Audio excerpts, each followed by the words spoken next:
There, Hey, I can hear you. there Okay, we I can go. see you. Yeah, my camera thing wasn't working. Where did your hair go? That's what everybody's been telling me. Well, my girlfriend actually said, you say you are a Buddhist, but now you actually look like one. Oh. I laughed really You hard look at that like joke.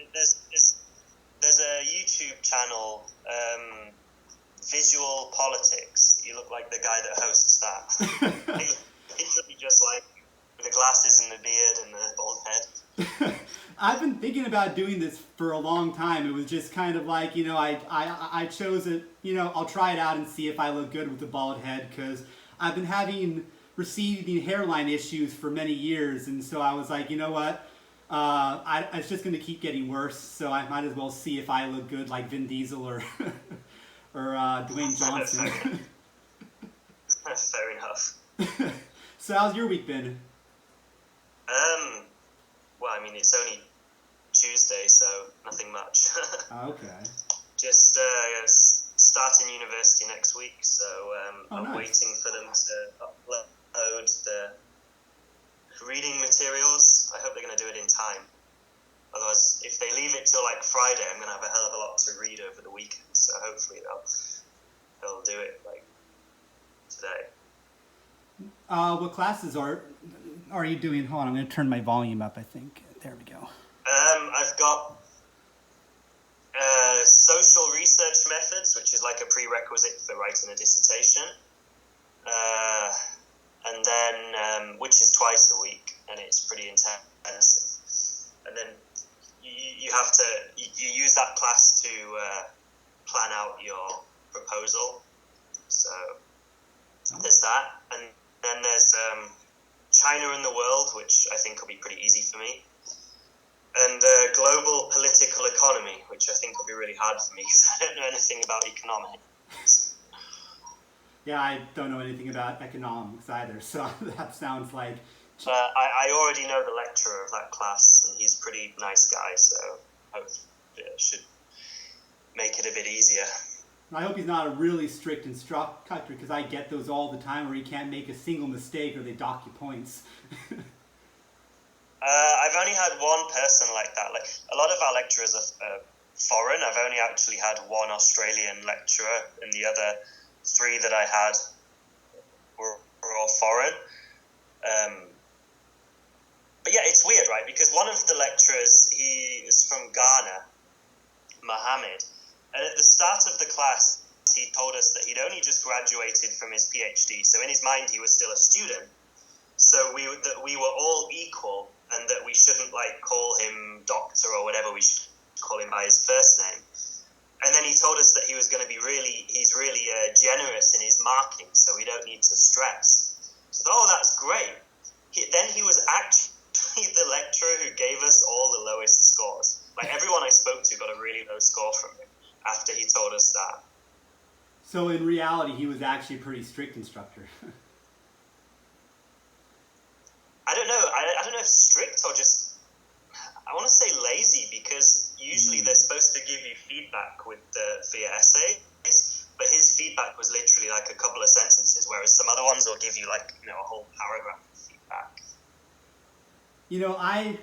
I had an issue with my instructor last week where it took her a long time to grade, my essays. And so I was making mistakes, but because it took her so long to figure out that I made that mistake and write me saying, hey, you need to correct that, I got docked points because I made that mistake for 3 other essays after that first one. And so I was like, you really need to get back to me faster, on my work. And so if I'm making mistakes, I can, correct that. Exactly. Yeah, exactly. That's the annoying thing, right?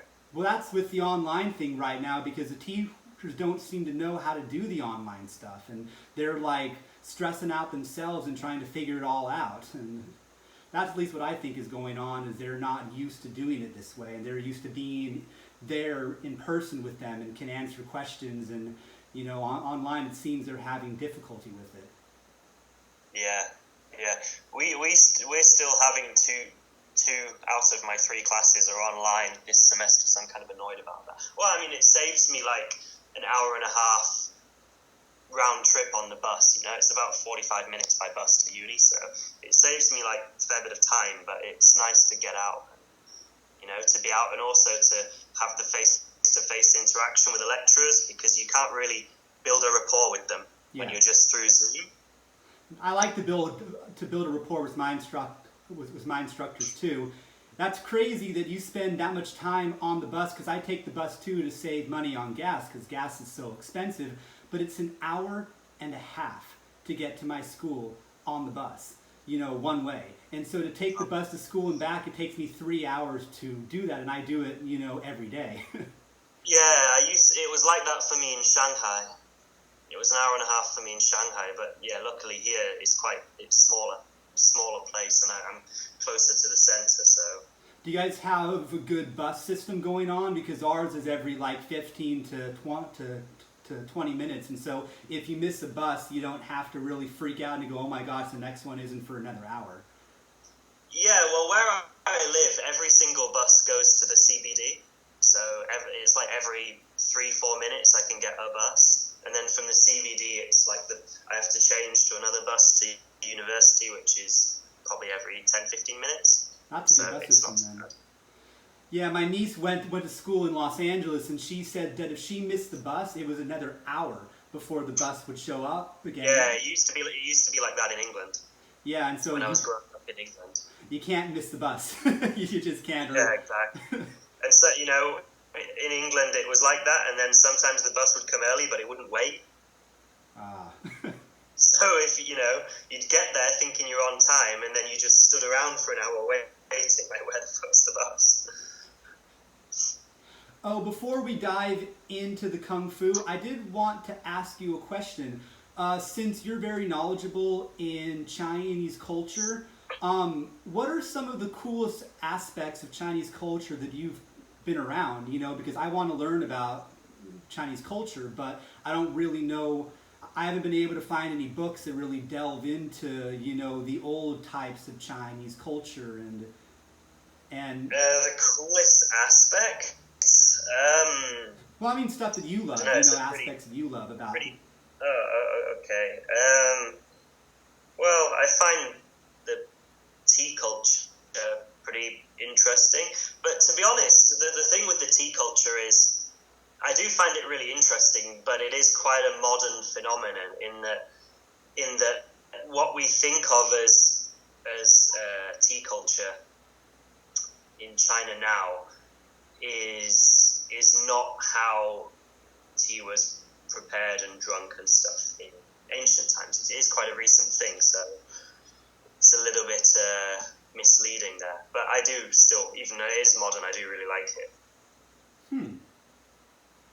So the whole thing with the teapots and all of that made out of a specific... Well, I know this is Japanese culture, but I've been told that it also is an Asian culture where, there's entire rituals, around how they prepare the tea, how you drink it, how everyone's supposed to be sitting and what time of day you're supposed to drink tea. The Japanese tea ceremony is based on the tea ceremony of Tang Dynasty China, so that is like 1,000 years old. But you don't find anything like that in China anymore. They do have a tea ceremony now, but it's weird. It's actually a 20th century invention from Taiwan that was brought back to China. So the tea ceremony now, it's very elaborate, and like the Japanese ones, everything's very formal and ritualized, whereas the Taiwanese one is very elaborate and very, I guess you could say, dainty. Like it's often performed by a woman, and there's very like graceful movements where they sort of do something like this with the teapot, and yeah, it's almost a bit like I guess you could say a dance, but sat down, if that makes sense. Yeah, it kind of does. I'm trying to picture that, and that's very elaborate. Yeah. So that's and also the kind of teas, like all the different varieties of teas are also really a 19th century invention. Like in ancient China, they only really had green tea. black tea was invented in the 19th century in order to export it to the West, so it wouldn't go bad. It would stay fresh on the ships. Okay. And then all other tea varieties really are just somewhere in between green and black, like they're just semi-oxidized or quarter-oxidized or whatever. So that's all quite a recent thing. In ancient times, it was they would typically press the green tea into a cake, and they also would make it into a powder like you get in Japan. Oh, you mean like matcha, right? Yeah. So that was a Chinese thing that was popular like 1,000 years ago, but it just lost popularity. I always thought matcha was a Japanese thing, and that it was specifically invented in Japan. No. At least that's how they advertise it, is that it's a Japanese culture thing. Well, I mean, isn't everything like that? I mean, this is ours. We invented it. You know. I mean, what do you think of when you think of Greek food? You think of yogurt, kebabs. That all comes from the Turks. You know? You think of, like, I don't know, pasta. You think is Italian, but it comes from the Arabs. So I mean, everything's spread, isn't it? That's just the way culture works. Yeah, true. There was one other cultural thing that I wanted to ask, like, have you seen any of those cool types of like celebrations? Not like Chinese New Year, but I've seen stuff about.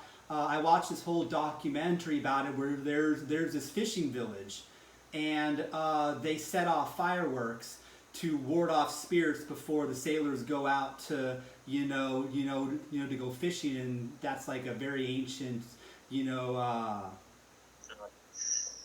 Have you ever seen anything? Yeah, I mean, they set off fireworks everywhere all the time. I mean, when I lived not in Shanghai because they've banned fireworks in Shanghai, but in like the more regional areas of China, like people set fireworks off all the time, and they'll do it like 6 in the morning.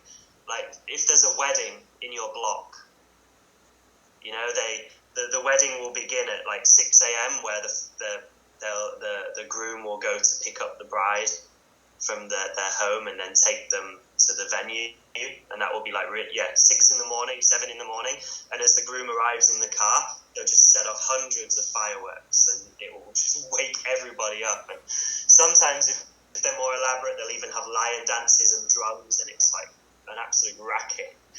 And it'll be on the weekend as well, so the one day a week you get a rest, you get woken up at 6 a.m. by fireworks and drums. That sounds really cool, but also really, as you said, annoying, where it wakes just, the whole neighborhood It's up. cool, like, the first couple of times. Whoa, what's going on? And you wake up and you get your camera and you go to the window and you video it. And then after, like, 5 or 6 times, you're like, please, just stop. Just have a normal wedding. Go to a bloody church or something. What is the point of the dragon dance? That's actually a good question that I should ask, because I've always wondered what the cultural aspect of that is.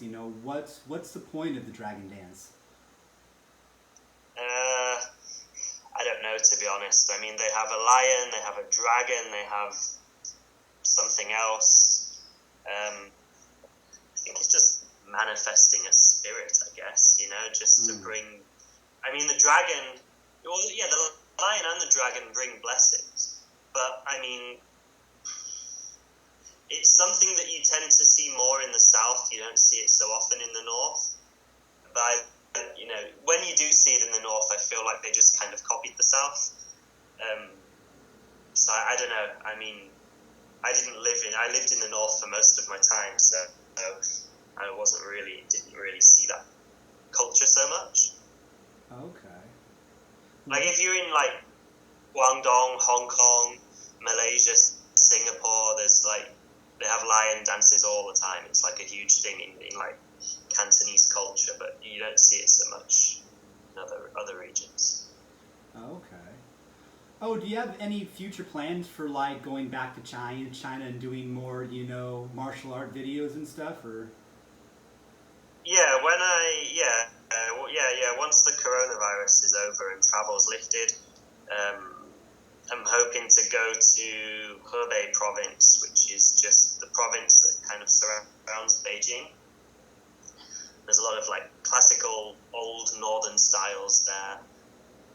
These kind of styles that had an influence on a lot of other more modern styles. So, for example, like Fanzichuan was a pretty big influence on Bagua, Mantis, Tongbei, Pigua. A lot of these styles came from Fanzichuan, or at least have elements of Fanzichuan. Chuojiao, which is a kicking style, very old, very, very old kicking style. So yeah, these kind of older northern styles. I look forward to seeing that. That sounds cool. But who knows when the travel restrictions will be lifted. I mean, at the moment, I can't leave Australia, and China's not letting foreigners in anyway, so... Yeah, so that sounds like a long in the future type of plan, like 6 months or so. It was supposed to be this June. Well, I was going to go to Malaysia this June and film a series there. And then I was also thinking about seeing if I could go to China as well, like in July. But it's, Yeah, no idea when that'll all happen. I watched your more recent videos, one about showing the Kung Fu schools that had all been shut down, and I thought that was absolutely heartbreaking, to see... on Patreon. Yeah. I thought that was heartbreaking to see all those schools that are just empty and, no one's training there anymore. And that all those masters are not allowed to actually teach their style anymore. Yeah, there was a few that we interviewed that weren't supposed to, so that's why I didn't say anything publicly, because, the government will check, like, YouTube videos and stuff. So I didn't want to say anything publicly, like, if, in case there's repercussions for those teachers. Yeah. Where was that Crane Temple? I was curious where that was located. Because Crane Temple in Fuzhou City. Okay, cool. Because then I can find it now. Because that would be really cool. Okay, so thank you for the talk, Kung Fu stuff. Hi. One question. You were saying about the differences between Northern and Southern. I did have a question. You said in one of your videos that Northern has a lot of you step back and then you step forward. Why is that? Is there a reason why Northern styles have a lot of that? You step back and then you step forward, Just more dynamic footwork. Okay, that makes sense. Yeah. Okay, do you want to see me practicing what you taught me? Yeah. Let's start from the beginning and go over everything, because it's been a while. Actually, I'll just ask you after I perform it, because I do have a bunch of questions.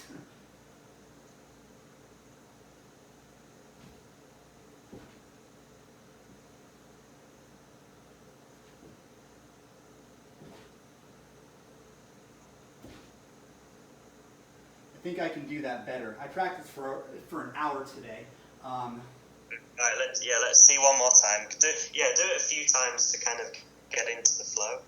Because the question that I wanted to ask was, once you get to here and you're actually doing this movement, you kind of explained it to where you kind of go into this kind of, a mantis position, but then watching you perform it in that video you sent me and watching your master perform it, you guys are doing that and bringing the elbow up like that. And I was curious, how I was supposed to do. Yeah, because the elbow comes up because the final position is above the head. Okay, so I'm not actually going into this kind of mantis position. You go through it. You go through the mantis hook. Like that. Okay. I think I'm following that.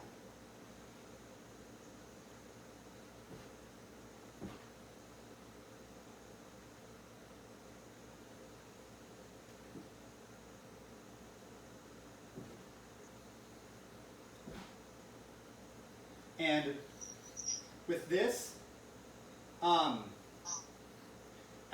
after I go down, I go all the way up to here, right? As I'm pushing their hand out of the way. Yeah, as you chop down, it's one continuous motion. Okay. That's one thing that I've been having difficulty is, and so you're going like this and then kind of loosening the wrist, of course, and going to here. Yeah, you.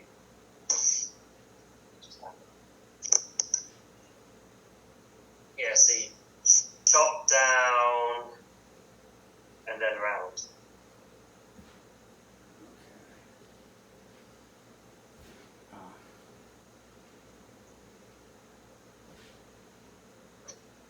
So you're opening this elbow up, and so you can bring the hand.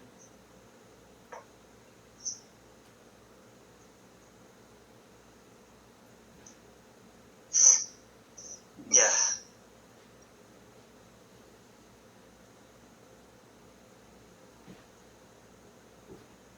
I'm trying to stay looser, like, you know, that's been my most difficult aspect, is being loose. Mm.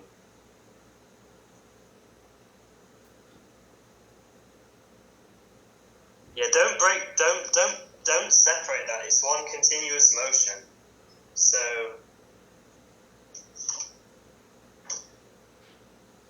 it's one continuous motion. Okay. So when you're here, as the hand comes up, the other one comes forward.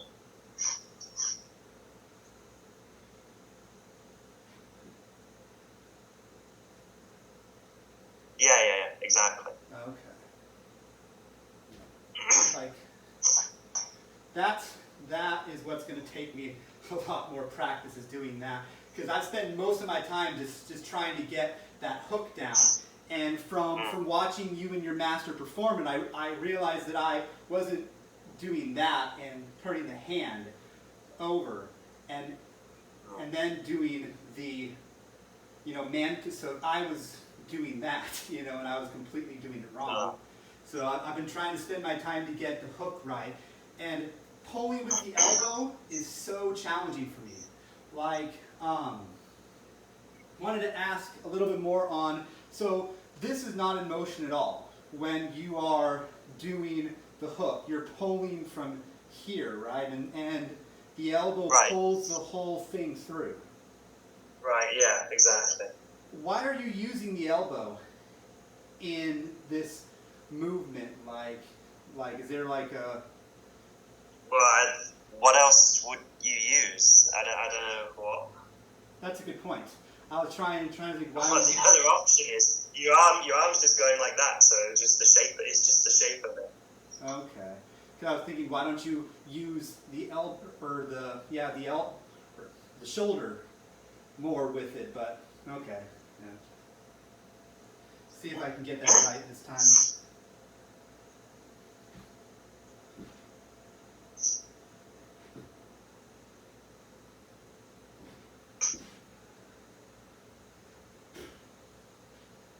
I feel like I'm just flailing my arms around now.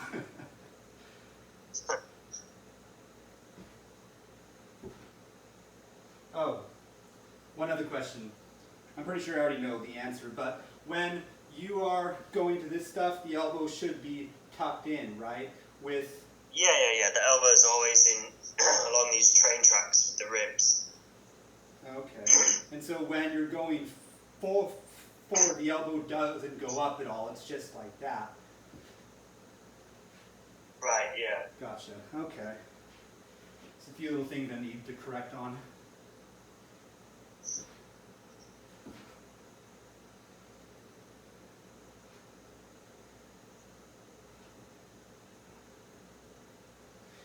Oh, am I doing the empty stance correctly? Yeah. Okay. Looks like it. This I've also been trying to, as you said, to not stick the butt out and just kind of sit into it. That's been challenging. That's been really difficult to try to step into it. Like,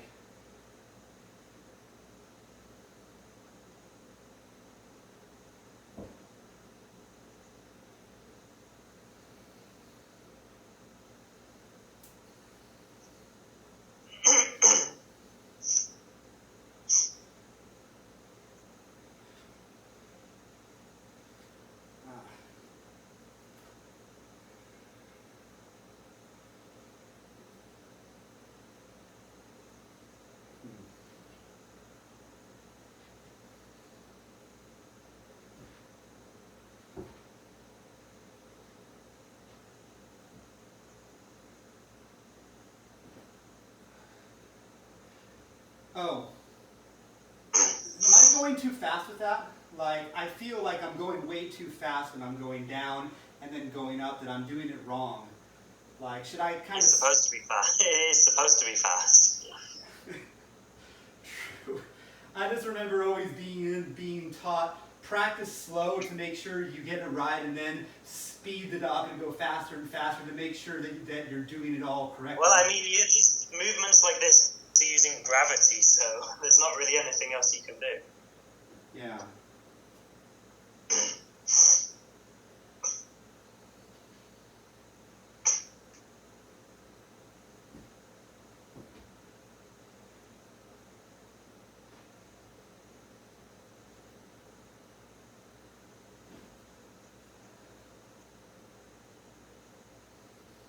Should we add a couple of new moves? Yes, please. Alright, so from here, I'll show you the legs first. So again, it's a shuffle, but you're gonna kind of squat low with the shuffle. So you shuffle and you drop into what's called low mountain climbing stance. So do I move the foot instead of at a 45 pointing forward? So it looks like You just take a shuffle. You just take a shuffle forward from this position, but just the knee comes down so that your weight drops. So the back heel's up, and then the back knee's in a straight line with your front. Is the weight 50-50, or am I putting more weight on the front leg? Yeah, more or less. It's more or less 50-50. Okay.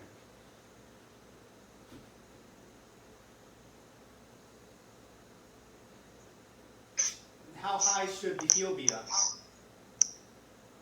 Just off the ground. Let me see you do it side on.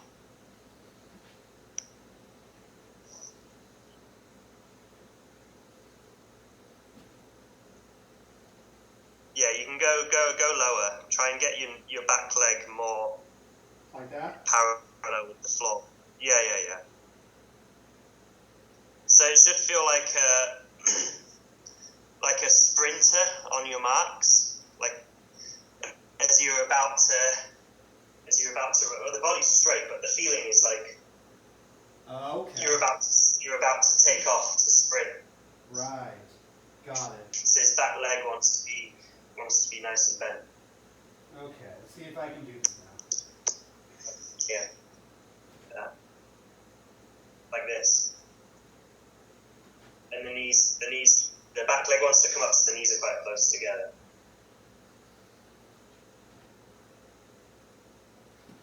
Like that? Yeah. So the knees are like really close, like that, right? Yeah. Gotcha. Okay. And this is not a stance that you want to practice holding for prolonged periods. You just want to do it while moving, because it put a lot of strain on your knee if you stood in it for a prolonged period. You know what I mean? Okay. So move into it and then move out of it. Yeah. Gotcha. Okay. Well, I mean, land in it, but what I mean is just don't practice it like you're practicing the other stances by holding it for a minute or whatever. Just do it while moving. Okay.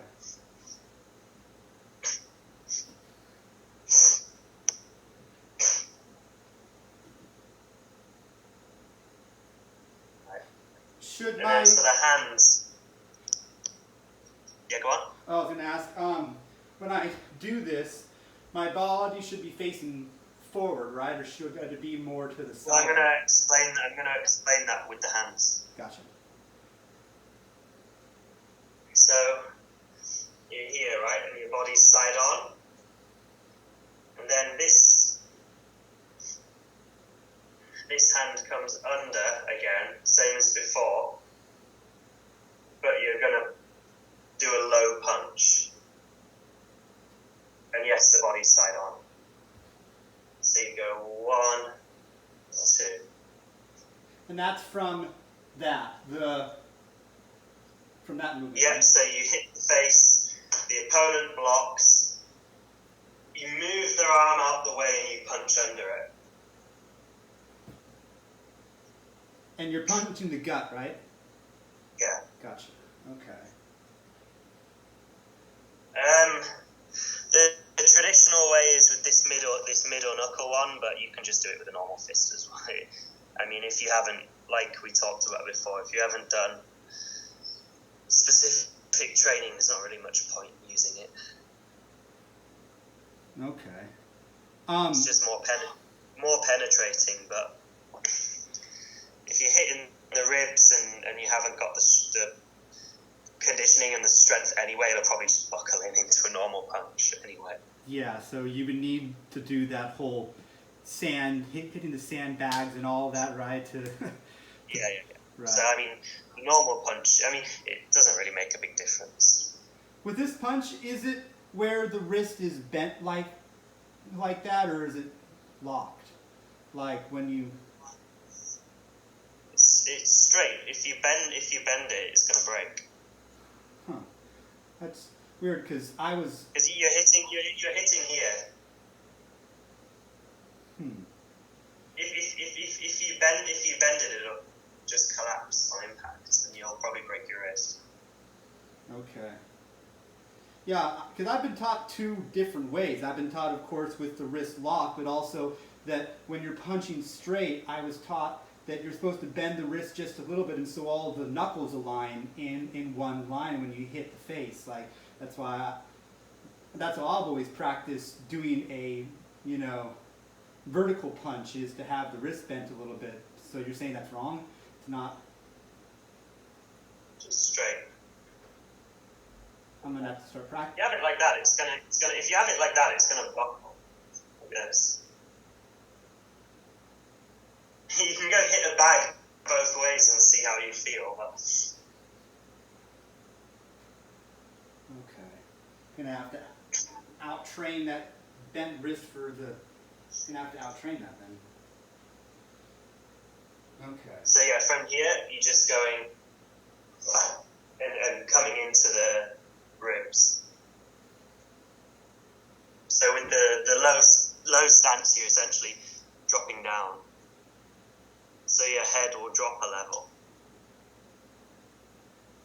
Okay.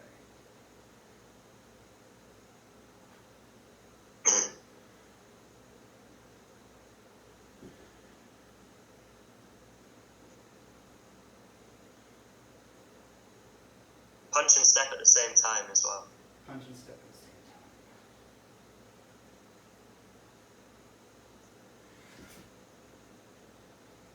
Right, yeah, exactly.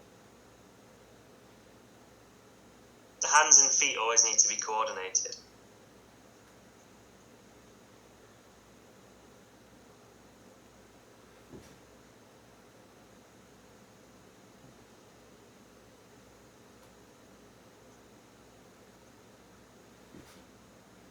There we go. You said the body should be sideways a little bit, so that's what I'm doing wrong. Right, yeah. You're pretty much keeping the body side on with all of this. Because you've got your power hands at the front, right? Yeah. Yeah, I've got the power hand. My right is my power hand, so yeah, keep that in the front. I'm actually left-handed, but from all this right-hand training, I've become right-handed as far as martial arts go. I've actually tried to do, the ambidextrous training where, you hold your arm out and you drop the ball and catch the ball, to build, your left hand and to try and draw and write with your left hand and all that type of using your left hand all day long, where you never use your right, you just use your weak hand for everything. And I've tried to be, I've tried to do that to where, I can become more ambidextrous and use both hands. So I've been trying to make it to where I can use my left one just as good as the right one recently. Well, in China, they force kids to be right-handed, so when they're at school, they don't let them do anything with the left hand. I've read about that. Why is that? Well, if you try and write Chinese, I'm left-handed, and so when I write Chinese characters, it's very weird, because you're supposed to pull the pen across the paper, not push it across the paper. Ah, because it's supposed to be relaxed, right? And because the character has to be top to bottom, left to right. So if you're pushing the pen across the paper, like it would be wrong for me to, with my left hand, to pull the pen from right to left. The character would look wrong, so I have to pull it from left to right. But I don't really care, to be honest, because I'm not trying to be a calligraphy master or anything. I just push the pen. Can you both read and speak, Mandarin, or like it seems? Yeah, of course. How long did that take you to learn? Because I actually want to learn Mandarin, but I'm told it's the most challenging language on the planet, aside from English. Oh, it's not. Everybody says that. I don't know why they make that up. I mean, any language is difficult. I think that's just some cultural propaganda. It's no more difficult than trying to learn English, to be honest. Okay. Because, I mean, as far as like basic speaking, I was able to communicate with people and, survival level Chinese probably in about 3 months. I was able to like tell taxi drivers where I wanted to go, chat to people in the market, order food at restaurants, that kind of stuff. Basic conversations, about 3 months. But yeah, I mean, to get really fluent, I mean, it does take years. And probably the most difficult aspect of it is a lot of the culture behind the language. But that's the same with English. I mean, if you go to China and in conversation you drop a quote from a movie, right? They're not going to know what you're talking about because they don't have the background. It's exactly the same in Chinese. There's a lot of these idioms and things that are culturally relevant. So if you don't know the story behind it, you don't know what it means, which is why it's difficult. But every language is like that. Yeah, true, very true. I had students in China who said they had a high level of English. They said they're pretty fluent. They could pass all the exams with top scores. And I'd make them watch like sitcoms and stuff, like some British sitcoms. And then they realized that they just couldn't understand anything. Because there's so many in-jokes and so many references to things and little cultural quirks and slang and so much stuff that they just felt like completely lost. Yeah, like when someone says "Zup, dude," they have no idea what that means. Exactly. Yeah. Here's another. And Chinese is exactly the same. It's exactly the same thing. Here's another question you might be able to answer me. I was debating whether or not I should just do it through Rosetta Stone, or if it would be smarter to learn it in a college setting. Like I've been told that you can't learn it through the book. You can't learn it through just listening to it on the tapes. You actually have to take the classes and I just think you definitely need interaction to learn a language. It's why I never really succeeded at learning Korean when I lived in Korea, because I just wasn't interacting with Korean people enough to be able to put into practice what I learned. You know, my dad. 'Cause I didn't have the same sort of excitement or interest in Korea that I had in China, so I wasn't so motivated to just go out and talk to people. Yeah. You definitely need the interaction, or you'll never get anywhere with it.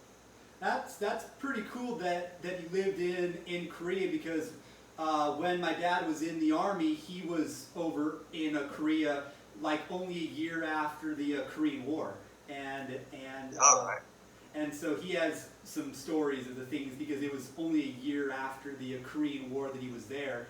That because my dad's 80. Yeah, I wouldn't recognize it now. God, Yeah. I wouldn't recognize it now at all. He tells stories about how at the airport there were massive bullet holes, you know, along the walls, and how it was, you know, and he says that South Korea was like a slum, you know, and that they were eating dogs, you know, out, you know, cooking dogs out in the street and stuff, and he said that it was not fun to be in South Korea back in those days. No, I can imagine, but I mean, now it just, you know, Seoul looks like Tokyo, you know? Really? It's really developed, super modern. I mean, I wouldn't say it's really clean, it is a bit grimy, but no, it's pretty, very developed, I guess, and quite nice. I mean, it doesn't have the sort of grit that China has. It is a little bit grimy in the way that there is a fair bit of rubbish in the streets and things like that, but, you know, you get that in every city. True. But it's, it's like super modern, super developed. How long did you live in Korea for? A year. That's cool. Did you enjoy your time there? Yeah, I enjoyed it. I mean, I prefer China as a you know, for the culture, the history, the things to do. Found Korea not as interesting, a little bit dull, but more pleasant than China to be in, you know, just for like day-to-day life. Okay. So, pros and cons. Yeah, that's basically with every country. You know, there's pros and cons to it. Yeah. Like I've been told the pros and cons of India, and man, you should hear some of the stories that my friends have said about when they went to India. Yeah, I spent a month in India as well, and it was, You what? I spent a month in India as well. I'm sure you saw the same stuff that my friends saw when they went to India. Well, I mean, it depends where you are. India is a huge place, and you know, some places are so different from other places that you know you can't just take a few pictures of the River Ganges and say that's what the whole country looks like. Yeah, yeah, very true. And you don't even want to hear the stories that I've heard about Thailand, like there's nowhere you can go in Thailand where you're not approached by prostitutes. You know that I've been told by. Yeah, that's bullshit. I've been to Thailand. I've never been approached by prostitutes in Thailand. Well, one of my friends went there and spent a few weeks there, and he said that he was approached like 5 times by prostitutes. You know, and I was like, wow, I never wanted to go to Thailand then.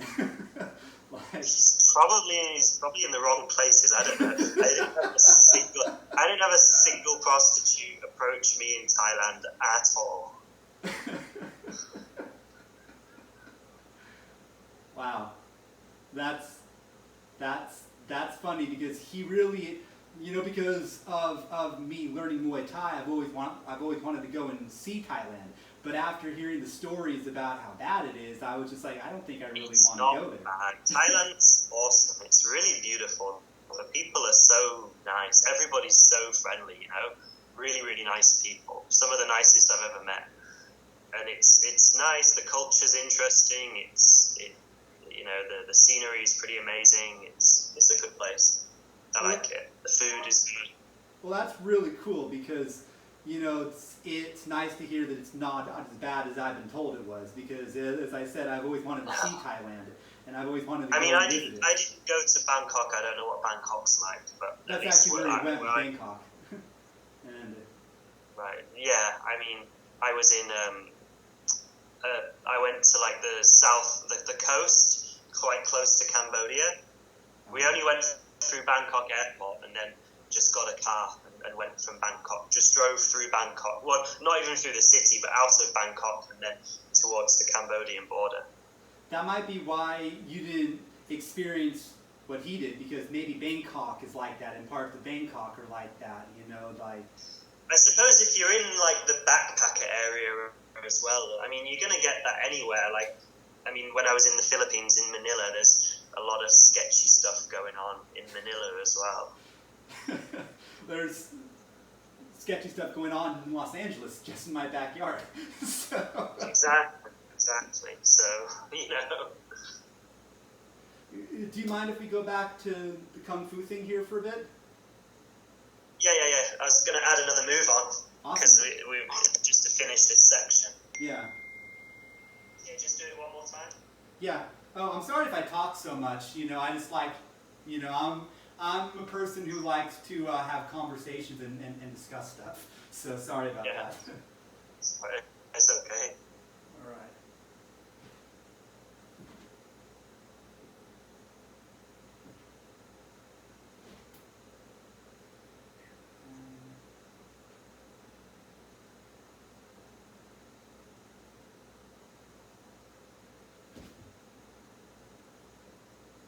Right. Okay. So from there, right, watch the feet first.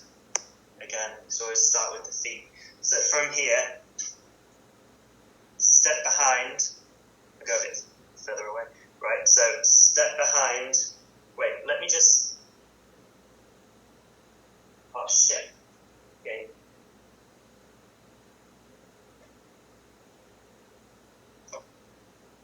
Yeah, sorry, I'm getting mixed up because there's similar moves in other forms. Right, so step behind and then land in a horse stance. So, we're here, step behind, and then across like that. Yeah. Here, let me go at this angle and so you can see what I'm doing a little better. You're here, and then you step across like this. Yeah. And then you go into the horse stance. Yeah. Okay, so here, across.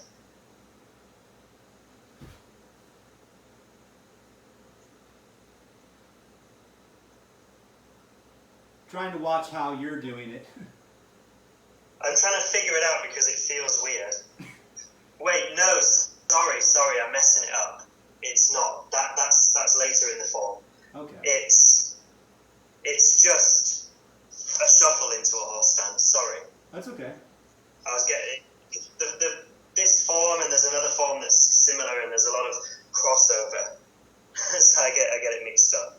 Yeah. So it's just from here, just that. So you're from here, and then you shuffle forward like that into the horse. Exactly, yeah. Gotcha. So you're basically just bringing the front leg behind the opponent's. So you're just shuffling in, hooking their leg with your front leg and landing in a horse stance. That's it. Okay. So let me see here. So when you step like that, it's the same concept as when you're doing that. You're stepping like that, and then just pulling the back leg Yeah, forward, right? exactly. Gotcha. Yeah. Okay.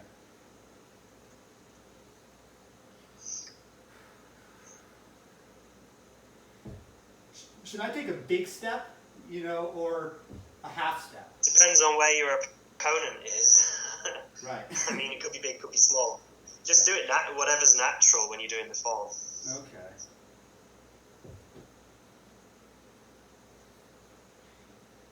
Okay, and then the arm will go like this. So we're here,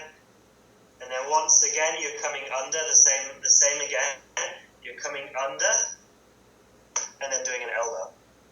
So, And then you can hit your own hand if you want, or you can just bring it to here. so when I step, this comes under like that. Yep. So as you move, as you're moving, this hand covers, and then as you land, sorry, my damn cat is moving around. So as you're moving, this hand is coming up, and then as you land, bang. You want to do the elbow and land at the same time. So, okay, let me see if I got this right. This is a little more complicated. So this comes under, and right, this comes under. Yep. And then, so as I'm doing this, I'm moving, and then doing that, stepping into. Exactly. Yeah. So, okay.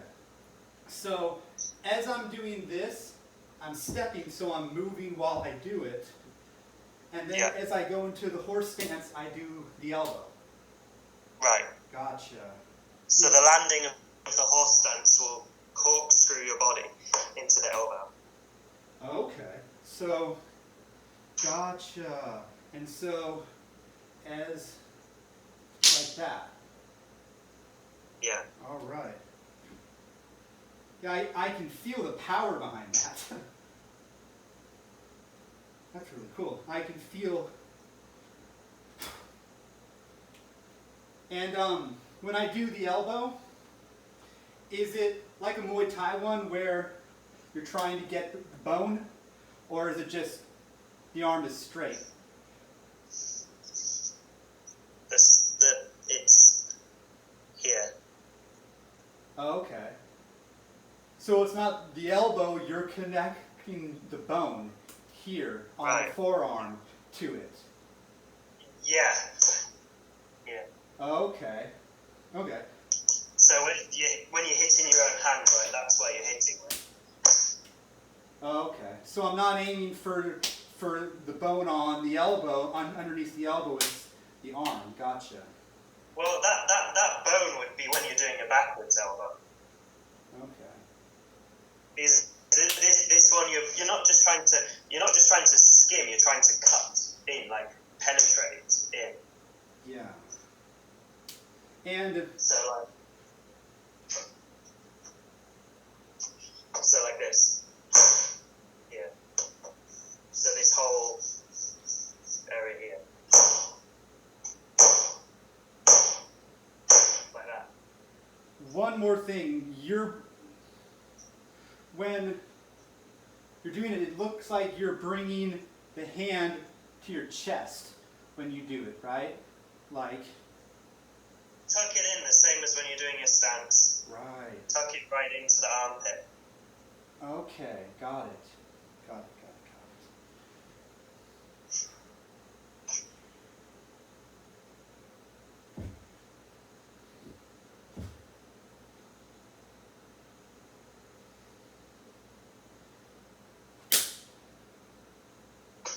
So, as you're punching the opponent low, right, if you get hit here, and you're going to go, oof, like your reaction is to go forward like that, right? So as you go forward, that's where the elbow will come and hit the head. Okay. And just strike across here, the temple, and the temple and the side of the eye, just there. That's a pretty brutal move. That would definitely put somebody down. That's for sure. Yeah, my teacher once had a fight and he hit someone with one of these elbows, and he said that they started to froth at the mouth. Oof. Yeah. So he gave it was in a restaurant. I mean, in China, restaurants are sort of what we think of as bars. Like you go to they don't have bars, they go to restaurants to drink. So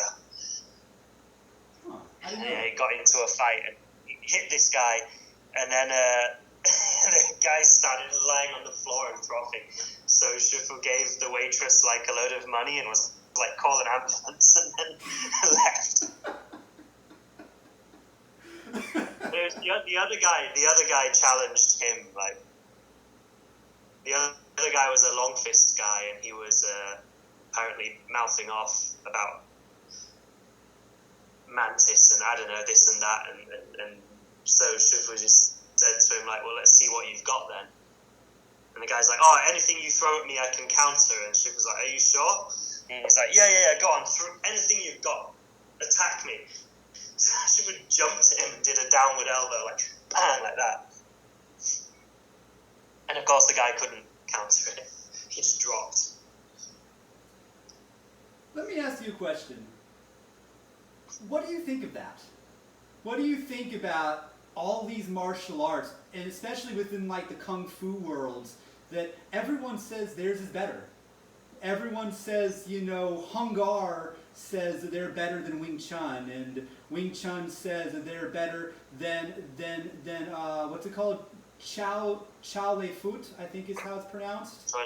Choi Lei Foot, yeah. Choi Lei Foot. Yeah, well, it's just what everybody says all the time, so, you know. And when I've been filming interviews, I get it all the time as well. They're like, oh, come on, let's see Sumia Mantis, let's see what you've got. Yeah, it's inevitable all the time. I've always found that, like, why is that so important to everybody? Who cares? You know, I've always been like, why is that so important to every, you know, it's like, if you love the style you are learning, does it matter? Like, yeah, come on, it's the same as, like, football supporters, right? But I just mean, you know, where I grew up, if you tell people you support Manchester United, they'll smash you. If someone has a Manchester United sticker on their car, it'll get the windows smashed in. Yeah, you don't go to New York and wear a Rivals T-shirt, but exactly. It's just tribal mentality, isn't it? It's just how people are. Yeah, I've just always looked at it as like it seemed to me like just the macho gorilla, you know, I'm bigger than you are type mentality. Of course. Yeah, that's all it is, really. Because you get it all the time. You've got to think that people that practice martial arts in China, they're not like the educated upper class. They're working class, blue collar. You know, my teacher used to be a truck driver. You know, other teachers that I've met have been, you know, labourers, farmers, you know, all kinds of, you know, low class jobs. I mean, it's that what's the word? That part of society that's into this sort of thing, you know. Yeah, that's a good point. It's just, I have seen that so many times in martial arts, and it's in the karate world as well. Do you know that here in the States there are actually karate dojos that have rules that you can't train with anybody else? I've seen that myself, where you can't train. They have rules of, you're here, I'm your master. It's a cult. You can't train anywhere else except for here, and if you're caught training some other style or with a different master, you're no longer welcome here. It's just...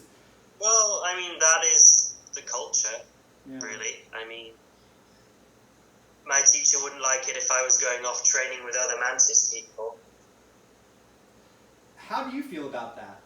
Like, do you feel there should be a loyalty to the style, or do you think that every martial artist should learn as much as they can and learn 7-star, learn you know, how family Mantis and build up, you know, their skill levels? I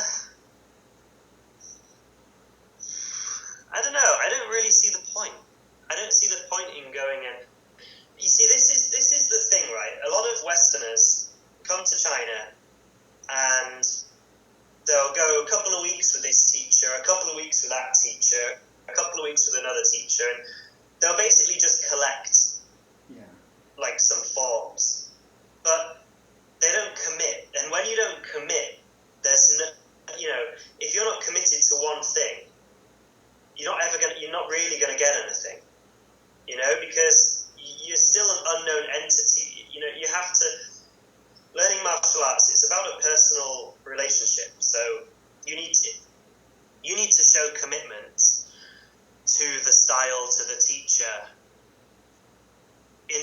in order for them to really be willing to teach you anything substantial. I mean, it's not a commercial transaction. It's not like, oh, I'm just coming here to buy this bit of knowledge. It's, it's, the teacher doesn't owe you anything. They don't, you're not entitled to I get people like, since I put these online adverts up, I had one guy and he's like, I'm only gonna have lessons with you if I can learn the whole system. And I said, well, first of all, I've been training 10 years and I've still not got the whole system yet.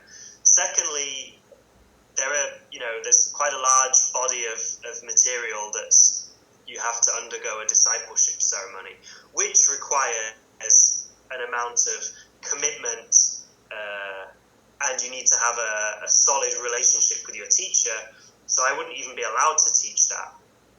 And then he said, well, you need to write a letter to your teacher and tell him. I'm like, no, I'm not going to do that. I don't even know who you are, learn to walk before you can run. You haven't even learned the basic stances, and you're wanting to learn, the advanced stuff that only, that I don't want to sound like I'm blowing my own trumpet, but, I'm one of only 3 people to have learned certain stuff. So I'm not just going to give it to someone I don't know on the internet when they haven't even learned how to do a basic stance yet. You know what I mean? Yeah, I do. He just bought a gun, and now he's like, I want to join the Navy SEALs. And he just bought a gun. And he's never even held it before, and he's like, I want to be on the SEAL team now. That's not how it works. You have to earn your place within it. You have to spend the... Exactly.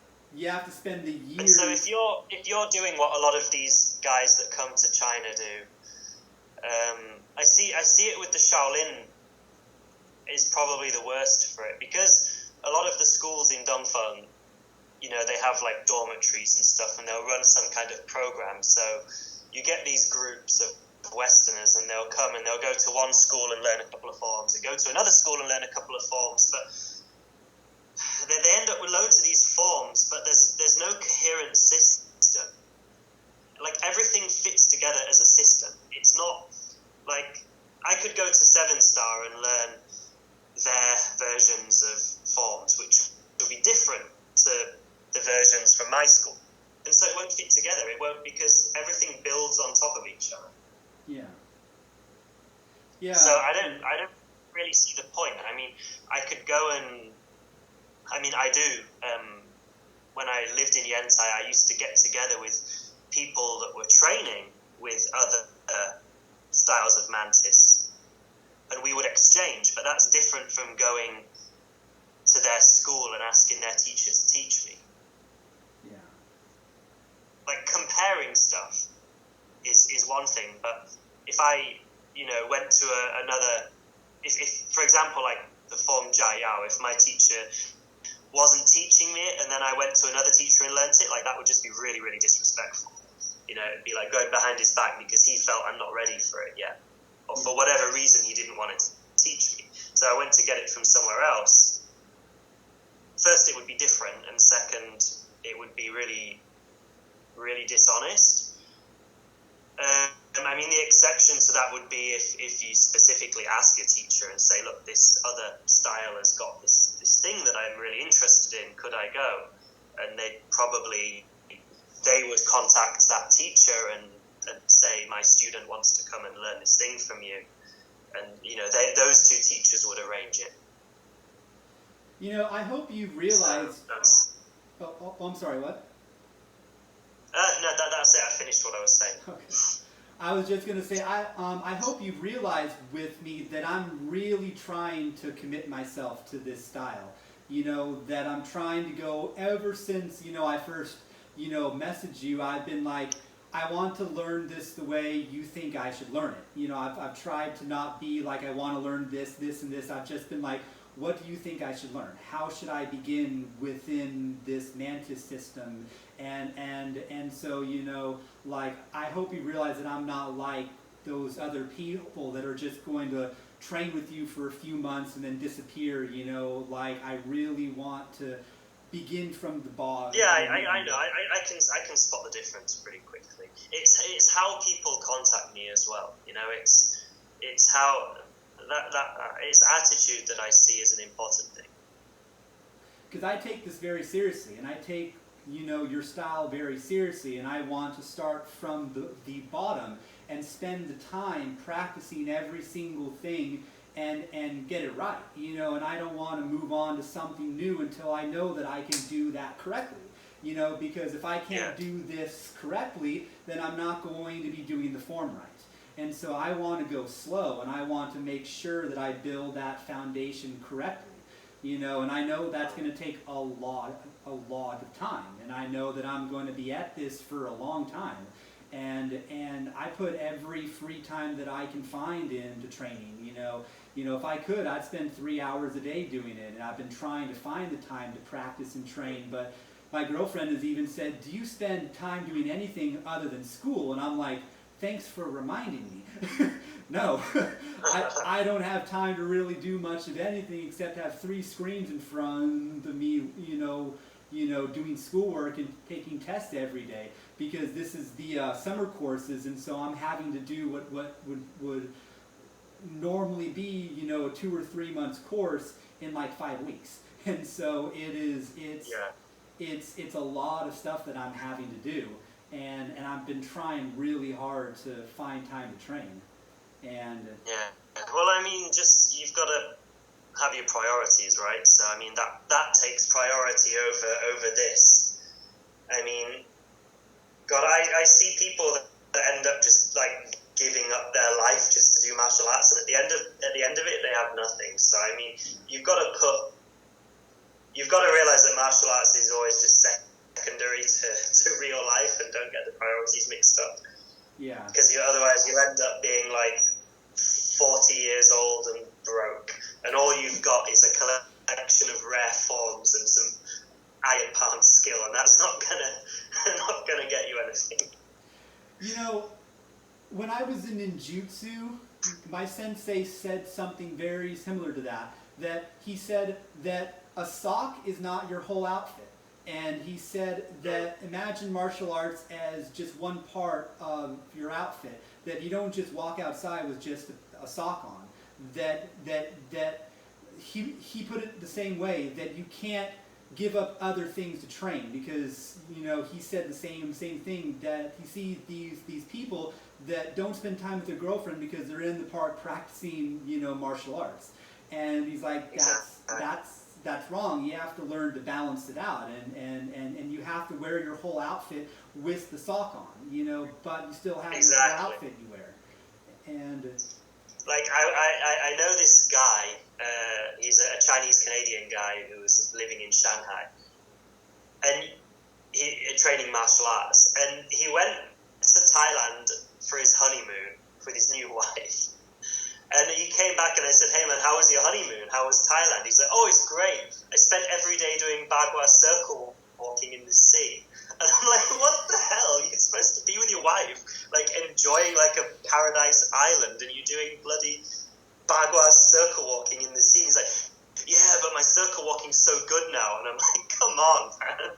Yeah, but your relationship isn't good, so good for you. Exactly. It's crazy. You know, my dad has this saying that I've heard my whole life, and I really try to live by it, is that you sleep 8 hours.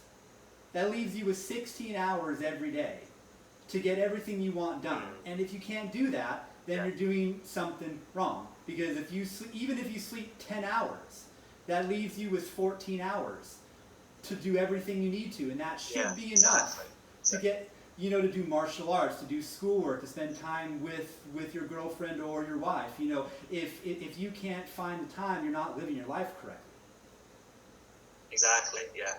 And I'm going to have to go in a minute. Do you want to just do the form one more time so I can make sure it's okay? Because I've got something to do, so I need to get out. Yeah, no worries. Sorry if I'm keeping you sorry, long. I didn't mean to cut you off, but I just saw the time. Oh, that's okay, man. I fully understand. And I'm sorry if I kept you longer than you wanted to stay. No, it's okay. It's okay. I want to make sure you've got it down first. That's all. Okay. Thank you.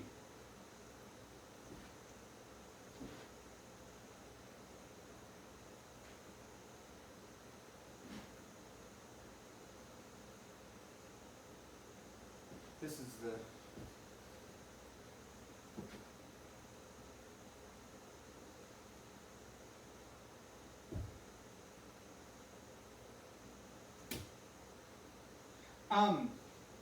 When I'm here and I'm here and I'm going to do this, do I step or do I just kind of move my foot into a horse stance, or do I step again?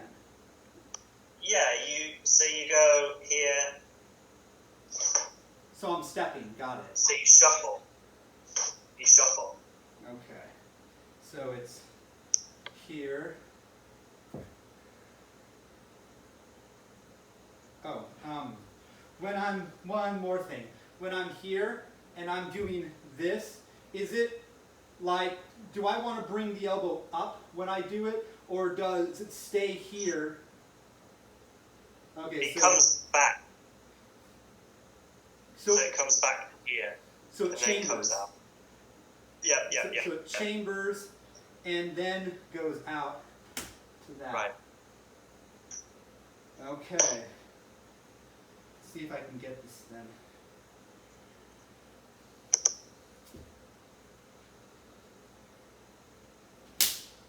And that's supposed to be one movement where it is like that, right?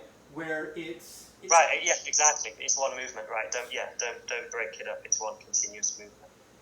Well, one thing that I try to do is I do break it up once in a while and just make sure that I'm, I look in the mirror and make sure that everything's aligned. When you're practicing, you can, just to get each element correct. But I mean, when you're really performing it, when you're really doing it, it's supposed to be one continuous thing. Right.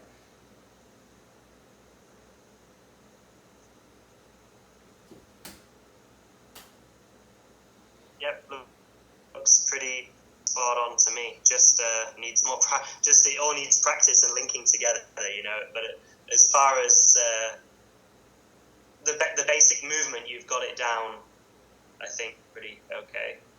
One other thing is that I don't think this really matters, but I did just want to ask, because I realized when you do this and then you're going to here, when you turn this hand and you step back, you step off of the line. You don't step... Do I? Yeah.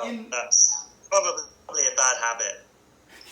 Because in the video you sent me where you're doing that on the beach, it didn't seem like you stepped on the line. You stepped off of that, and I didn't know if there was a reason for that. If that's how it's supposed to be done. It's probably a bad habit. Bad habit? Okay. It's supposed to be just back and forth. So the whole form is supposed to be on that line, right? Well, this is, but there are bits later on that go to 45, but this is up and down, yeah. Okay, so basically I'm like on a rail, and so everything that I am doing is on that line and doing everything. Okay. Exactly, yeah. That's what I was getting wrong, is that I wanted to make sure that if I have to be on that line, I practice that. And I have lines on the floor of the kitchen that I step on and make sure that I stay on that line with all my steps. So I wanted to make sure I was doing that right. Okay, well, I'll let you go then. Thank you, man. Okay, yeah. Just message me anytime if you got any questions. Definitely. And I hope you have a good week, and I will see you next week at the same time. Okay, thanks. You too. All right. Later, man. Bye. Bye.